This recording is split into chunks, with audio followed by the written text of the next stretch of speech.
Bonjour. Peut-on donner sa vie, non pas pour une fidélité au Christ en lui-même, puisqu'il s'agirait ici de le garder, vrai Dieu, fait homme, et de le prier de la même façon. De même, on ne demande pas de quitter la Vierge Marie, les saints et les anges, mais on demande à ses prêtres et à ses évêques de quitter l'unité avec le pape de Rome. Peut-on mourir pour cela ? Eh bien, je voudrais raconter l'histoire de 7 évêques qui ont été qui ont été béatifiés par le pape François en 2019 et qui ont donné leur vie pour rester entièrement fidèles au siège apostolique de l'Église catholique. On leur demandait, en fait, quelque chose qui paraît secondaire. On leur demandait d'entrer dans l'Église orthodoxe. C'était une décision de Staline qui avait, à un moment donné, décidé que l'Église catholique étant dépendant d'un souverain étranger, qui certes n'avait pas de division blindée, mais tout de même, qui ne dépendait pas de son autorité, eh bien il décida d'un trait de plume de supprimer l'Église gréco-catholique, celle qui était en Ukraine, celle qui était en Roumanie, et tout à la frontière ainsi de la Russie, et d'obliger les évêques et les prêtres à adhérer à l'Église catholique, à l'Église orthodoxe, qui dépendait de lui. Or, il y eut partout, et particulièrement en Ukraine et en Roumanie, il y eut partout des évêques et des prêtres qui refusèrent, au risque de leur vie, de céder à un tel chantage. Je voudrais parler de ces 7 évêques roumains qui sont morts entre 1950 et 1963, et même, pour l'un d'eux, il est mort en 1970. Il s'agit du cardinal, un cardinal qui était secrètement fait dans le cœur de Paul VI, le cardinal Juliu Ossu. C'est le seul parmi les 7 dont on peut dire qu'il n'est pas mort de misère dans un goulag, dans un camp de concentration communiste, mais il a eu le même titre que les autres et a raison. Je vais donc aborder dans cette vidéo le rôle fondamental que ces prêtres-là, au risque de leur vie, ont reconnu dans leur foi au rôle du pape. Je vais donc en parler et analyser, évidemment, si ça vaut le coup alors là de donner sa vie pour un tel acte de foi. Donc, voilà l'histoire. La Roumanie, on le sait, pendant la Seconde Guerre mondiale, a d'abord été alliée avec l'Allemagne nazie. Puis, elle s'en est détachée très vite, quand elle a vu que les choses tournaient mal. Il y a eu un certain nombre de persécutions de juifs. Et puis, lorsque l'Allemagne nazie a commencé à tomber, évidemment, Staline, qui lui-même était allié à l'Allemagne nazie, au début de la guerre, en 1939, par le pacte germano-soviétique, ayant été attaqué en traître en 1941, profita de l'histoire qui le faisait passer pour une victime du nazisme, pour conquérir tous les pays qui étaient à l'est de l'Europe.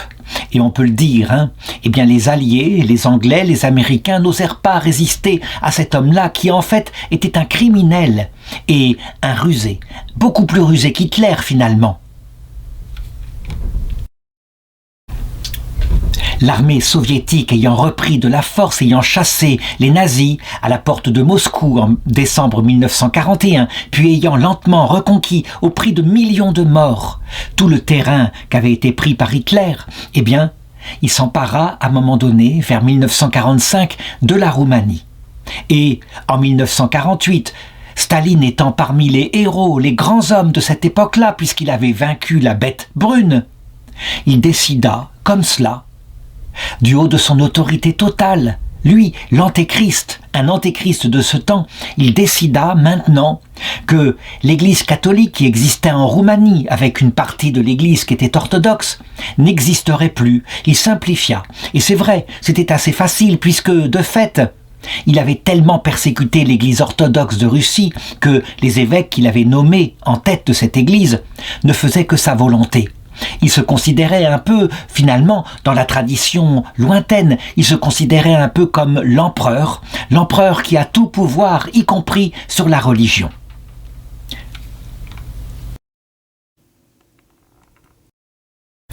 On peut le dire, il avait donc pris sur l'Église catholique une sorte de rôle pastoral. C'est lui qui déterminait la direction de ce troupeau superstitieux qu'il méprisait par ailleurs.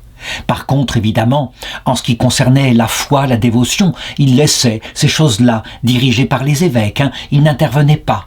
Et on le sait, l'Église orthodoxe, eh bien, c'est la foi de toujours, c'est la même foi, la foi dans le Verbe fait chair, Jésus-Christ, vrai Dieu fait homme, mort sur la croix, et qui, avec les saints du ciel et les anges, nous conduit en ce moment vers le salut.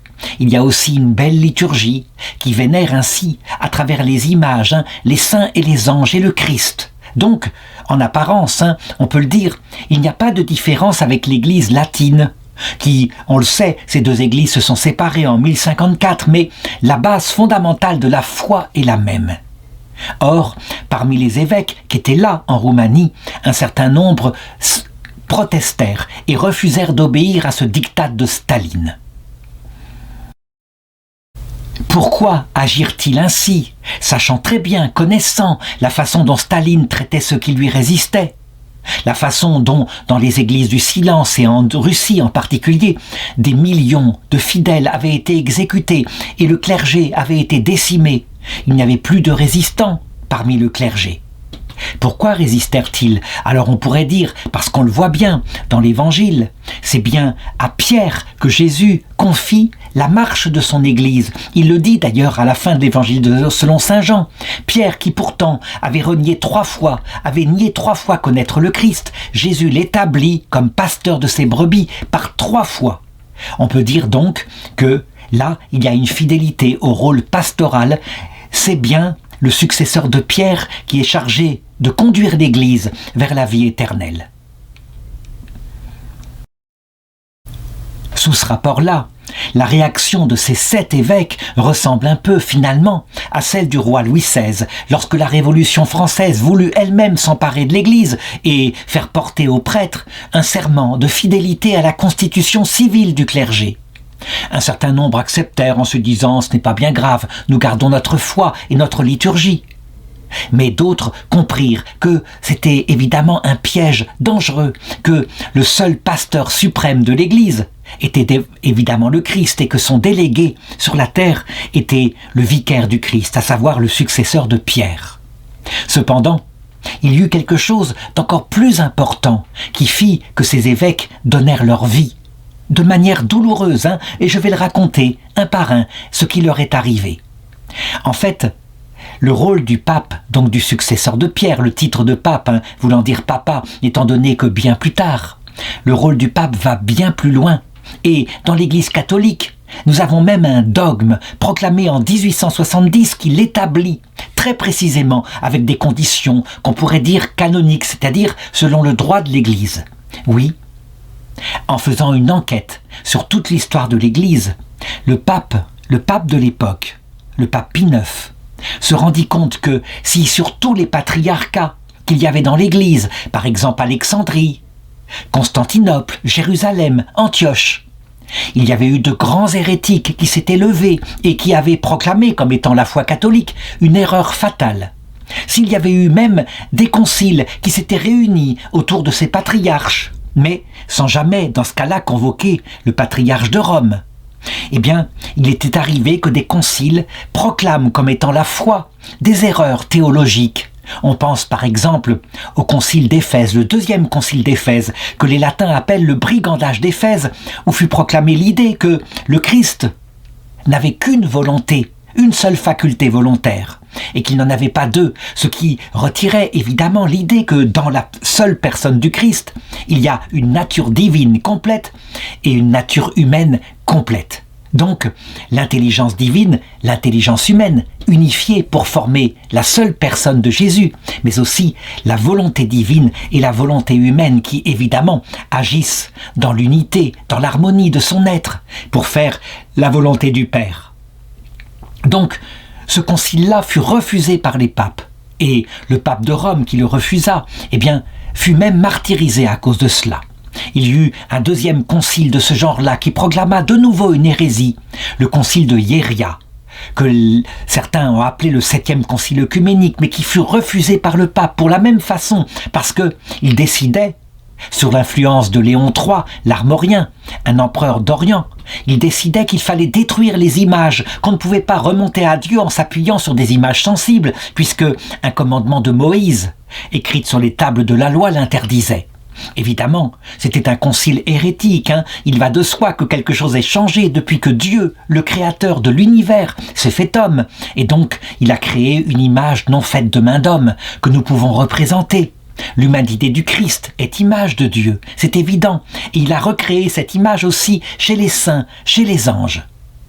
Bref, il y eut, de par la décision du pape, un 7e concile œcuménique, le vrai cette ci, qui accepta qu'on pouvait passer par les images pour remonter vers Dieu.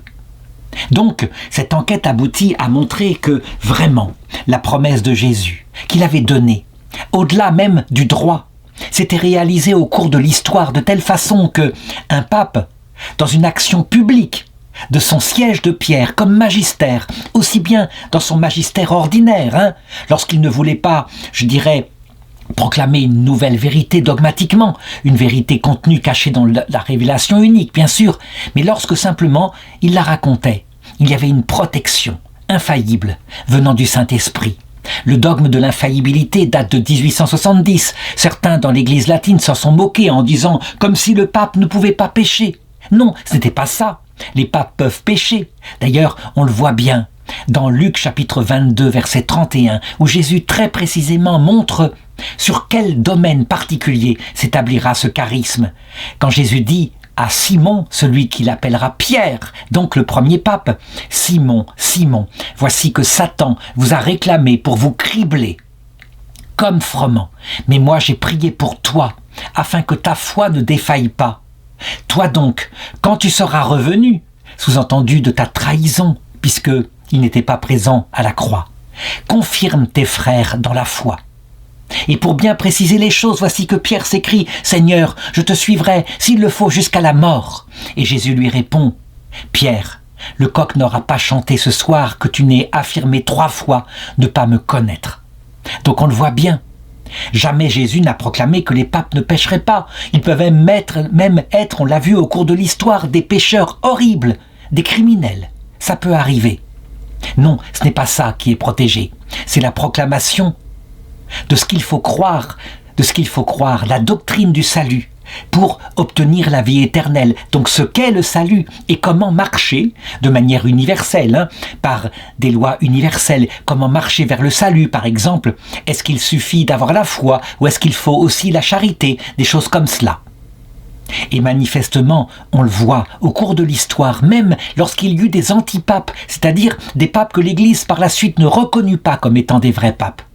Aucun, jamais, ne proclama de son enseignement depuis sa chaire magistérielle une hérésie.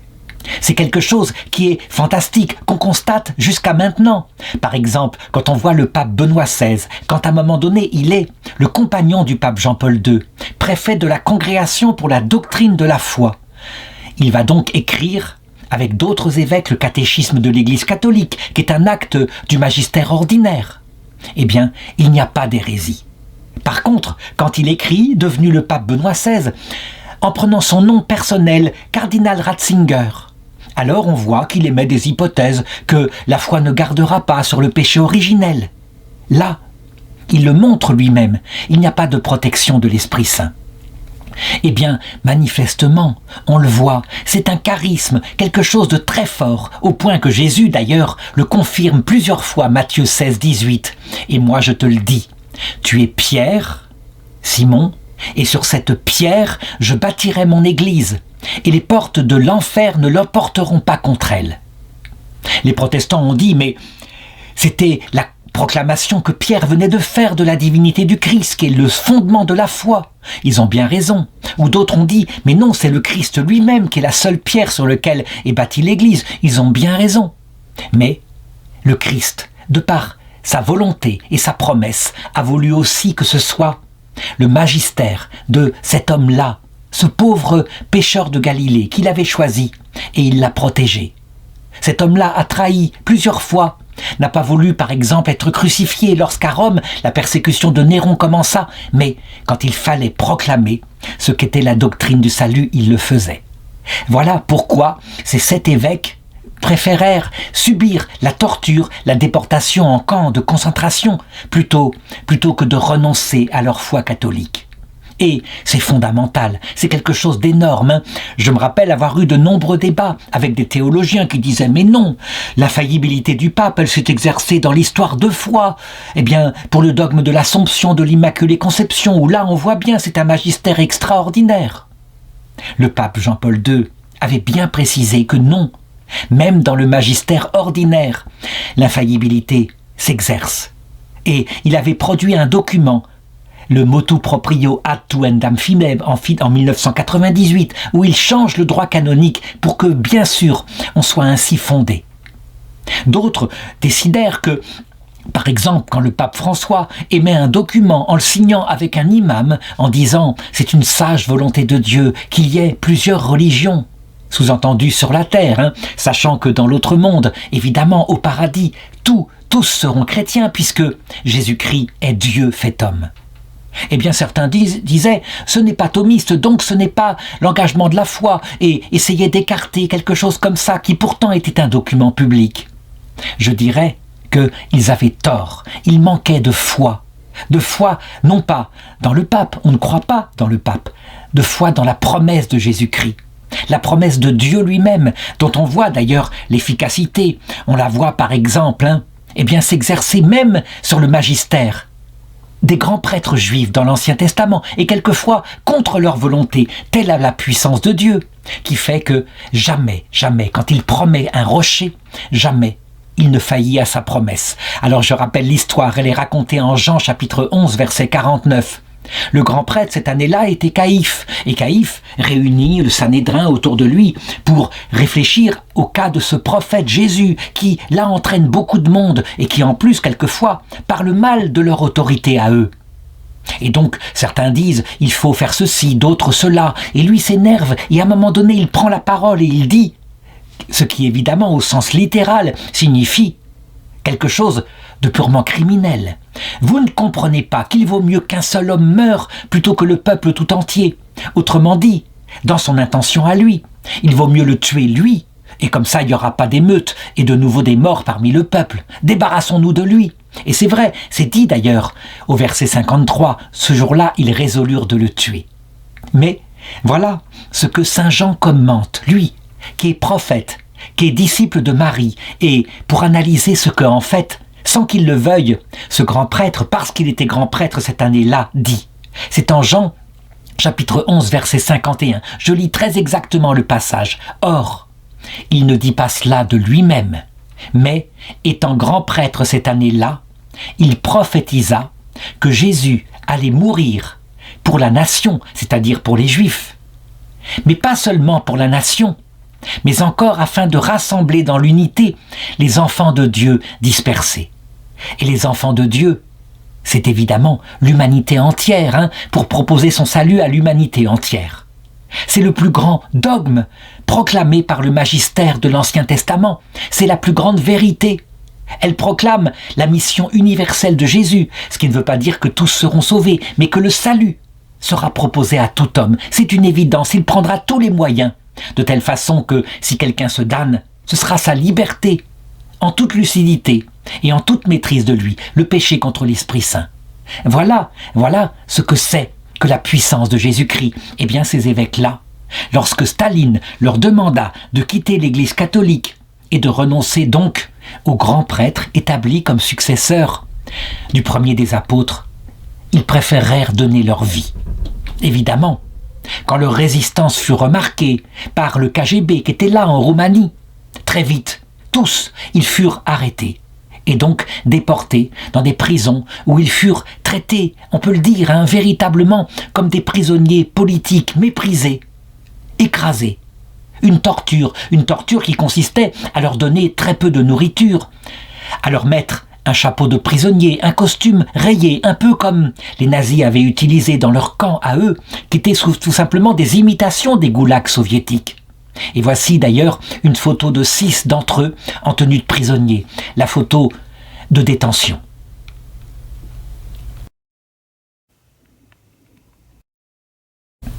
De quelle façon La police secrète soviétique les traita-t-elle? Oh, ce n'était pas, évidemment, par une extermination dans des chambres à gaz. Non, ce n'était pas la peine.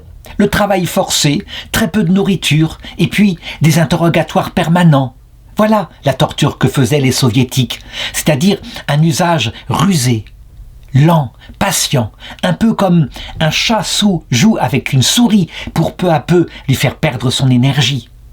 Un usage patient, fait de promesses, en leur promettant, s'ils voulaient bien devenir orthodoxes, qu'ils seraient archevêques, qu'ils auraient un grand rôle. Et puis, des menaces sans arrêt, et la faim, et le froid, et les vermines, et tout cela, et l'interdiction de célébrer la messe. Eh bien, tous ces évêques, obstinément restèrent fidèles. Il y eut bien quelques défections, quelques prêtres qui craquèrent, parce qu'il n'y a pas que ces 7 évêques dont il faudrait parler, mais de tout un clergé. Mais la plupart, en tout cas ces 7-là, restèrent fidèles, et jamais on ne put les faire céder. Certains étaient très âgés et furent traités exactement comme ceux qui étaient plus jeunes. Je voudrais parler du plus jeune. Il s'appelait Ioan Suciu. Il était l'évêque auxiliaire d'Oradea. Il n'avait que 46 ans lorsqu'il fut ainsi arrêté. Il avait été ordonné évêque en 1940, très jeune, à l'âge de 33 ans.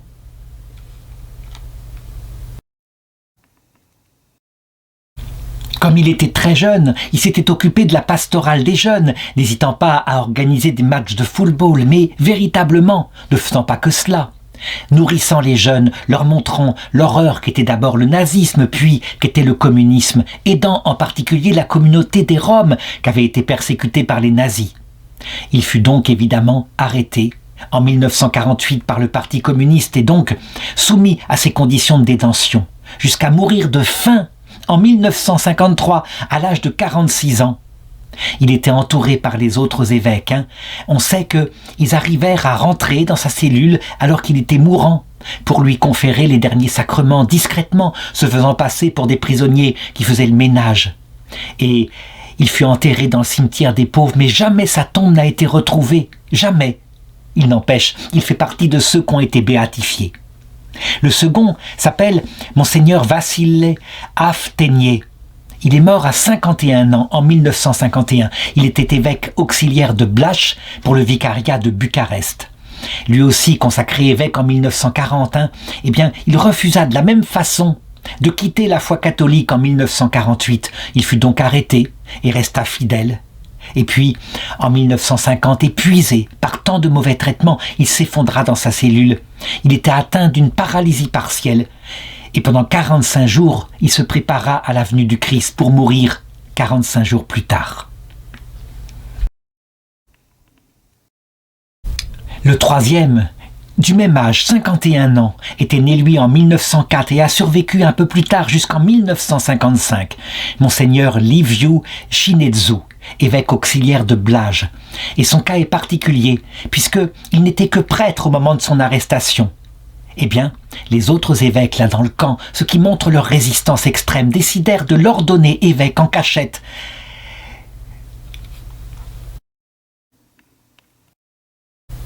Le camp de prisonniers où ils étaient enfermés était un ancien monastère orthodoxe, celui de Kalda-Russani. Il ne put jamais exercer son ministère, mais, lui aussi, étant épuisé par la faim, par les mauvais traitements, il reçut le sacrement de réconciliation des mains de Monseigneur Boros et de Monseigneur Todea, qui, eux aussi, réussirent à rentrer dans sa cellule juste avant sa mort, pour l'accompagner avec la rencontre du Christ. Le cinquième d'entre eux est mort à 77 ans, épuisé, Monseigneur Valeriu Traian Frentiu, évêque de Lugoj, d'Oradea et administrateur apostolique de Blaj. C'était l'un des plus âgés du groupe. Il était évêque depuis 1912. Il fut arrêté à 73 ans. Il était déjà gravement malade. Il ne survivra que quelque temps, tout de même 4 années comme ça dans la misère, avant de s'éteindre dans sa prison. En 1952, lui aussi est considéré comme un martyr de la foi, mort en haine de la foi.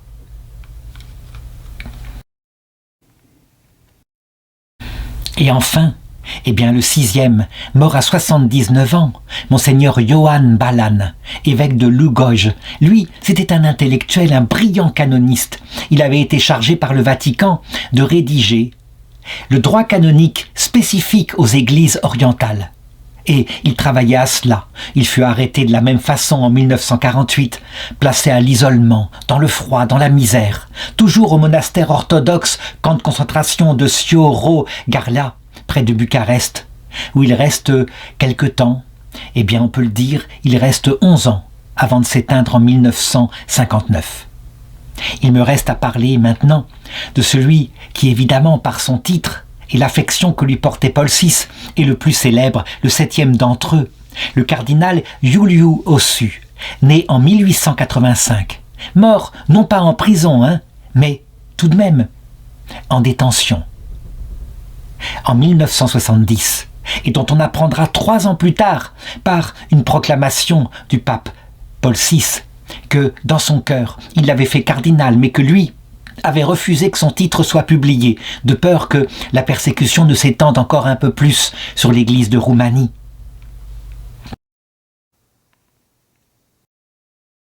Il était donc né le 30 janvier 1885 et lui-même était fils d'un prêtre gréco-catholique. Il faut savoir que le clergé gréco-catholique a exactement la forme canonique de l'Église orthodoxe. Même s'ils sont catholiques, ils adhèrent au rôle dont j'ai parlé, le rôle du pape. Et donc, il entre au séminaire à l'âge de 18 ans, il entame des études théologiques pour être à son tour prêtre.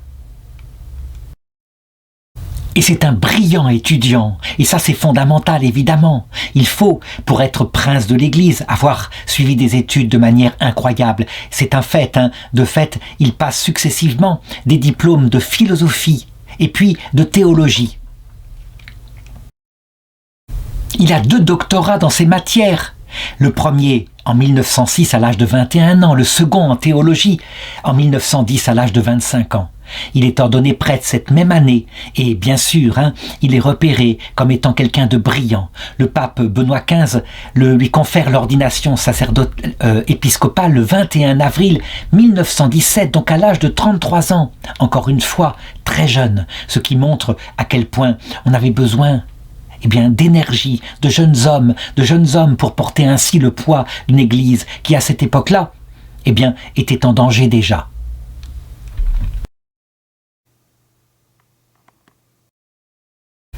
Et il se montre un rocher capable de résister à Staline. Quand, à Cluj, il y a une réunion le 1er octobre 1948 et que, parmi tout ce clergé roumain, 36 prêtres gréco-catholiques intimidés, menacés dans leur propre famille, finissent par adhérer à l'Église orthodoxe. Lui, aussitôt, il montre à quel point il ne faut pas faire cela, il faut tenir. Et même, il prononce un décret d'excommunication ipso facto concernant tous les prêtres qui ainsi ont été faibles. Certains d'entre eux, évidemment, reviendront au catholicisme, mais Staline, en réaction, et la police, le KGB, arrête aussitôt monseigneur Ossu le 28 octobre 1948.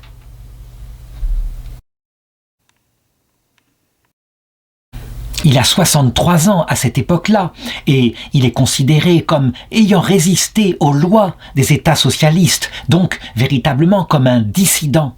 Il va rester enfermé entre 1950 et 1955. Il atteint à cette époque-là l'âge de 70 ans. Il est dans la prison de Sighetu Marjatei, où il subit toutes sortes d'humiliations. Mais c'est un rocher indestructible. Il est là. Et puis, il maintient sa fidélité au pape. Vraiment. Quoi qu'il arrive, on pourra le tuer, dit-il, mais jamais il n'abandonnera. On le voit même, il est comme tenu, comme cela, dans sa fidélité par une certaine fierté. Fierté de donner un peu de son temps, de son énergie pour le Christ. Il écrit en 1961 dans son journal « Ton amour, Seigneur, me suffit, et je te demande pardon pour mes péchés. Et je te remercie pour tout ce que tu m'as donné, à moi, qui était pourtant ton indigne serviteur. Oui, pouvoir participer quelque peu aux souffrances du Christ, manifestement, c'est sa plus grande joie. Jamais il ne sera libéré. Il finit par aboutir à l'épuisement et il meurt le 28 mai 1970 à l'hôpital Colentina de Bucarest en donnant un dernier testament spirituel. Il le dit aux prêtres venus l'assister. « Mon combat à moi prend fin, mais le vôtre continue. » Et à son chevet se trouvait celui qu'allait devenir son successeur, le prochain cardinal roumain, puisque lui, Monseigneur Rossu, je l'ai dit, était cardinal, et personne ne le savait en Roumanie. C'était le premier cardinal de l'Église catholique et de nationalité roumaine. Son successeur allait être le cardinal Alexandru Todea. Personne en Roumanie n'a oublié de tels hommes, et lorsque le mur de fer s'écroula en 1989 puis en 1991, lorsque Ceausescu lui-même perdit le pouvoir et la vie en même temps, eh bien les évêques à un moment donné, sur demande explicite du Vatican, ouvrirent le procès en béatification de ces évêques, de ces prêtres, le 28 janvier 1997. Ils le firent à Alba Iulia. L'enquête diocésaine, évidemment, devait regarder la manière dont ils étaient morts, quels mots ils avaient donnés, vérifier tout de même leurs écrits. Mais il n'y avait aucun problème, tout le monde le savait. Ils étaient morts martyrs, tous sans exception. Et c'est ainsi que, en 2019, après l'aboutissement de cette enquête, le pape François procéda à la reconnaissance de leur mort en haine de la foi, les déclarant ainsi martyrs, et signa le décret permettant leur béatification. Je conclurai cette vidéo en disant simplement, pour tous ceux qui l'écoutent, que être résistant au risque de sa vie consiste, à l'époque où on est, à résister à l'antéchrist de son temps. C'est évident. Lorsque nous sommes en 2020-2025, se proclamer anti-nazi, ce n'est pas de la résistance, c'est une évidence, la monstruosité ayant été manifestée. De même, se proclamer anti-communiste et montrer que le communisme a fait plus de morts que le nazisme, mais de manière plus rusée, plus subtile, a duré beaucoup plus longtemps parce que il paraissait extérieurement généreux, mais il était tellement contre nature. Pareil, ce n'est pas de la résistance, c'est un acte d'évidence fondé sur l'histoire. Un vrai résistant, et même éventuellement un martyr, est celui qui résiste à l'époque où cet antéchrist domine, au risque de sa vie. Tel fut le cas de tous les martyrs du nazisme, ou de tous les martyrs du communisme comme ceux que je viens citer ici. Mais, à notre époque évidemment, être résistant, c'est peut-être simplement être capable de mettre en danger sa propre vie sociale, son propre métier, pour protester par exemple contre l'idéologie comme celle qui prétend que un homme, une femme, ça n'existe pas, c'est purement culturel, qu'il n'y a pas de sexe, que on peut choisir étant enfant de changer de sexe. Être capable de faire cela, c'est risquer, effectivement, une perte de son métier, surtout quand on est professeur. Eh bien, voilà.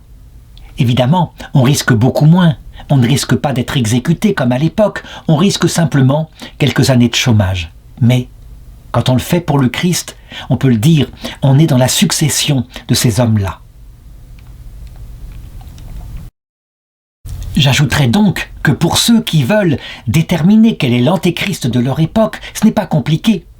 Il suffit d'analyser quel est le message anti-chrétien qui ne respecte même pas quelquefois la nature humaine et pour lequel, parce qu'il est politiquement correct, pour lequel ainsi on risquerait au minimum sa vie sociale, comme le dit l'Apocalypse, ne plus pouvoir acheter ni vendre. Si on n'est pas marqué de la marque de la bête sur le front et sur la main, c'est-à-dire dans son intelligence qui y adhérerait, et sur la main dans son action qui proclamerait qu'on est d'accord avec cette idéologie. Voilà le vrai courage.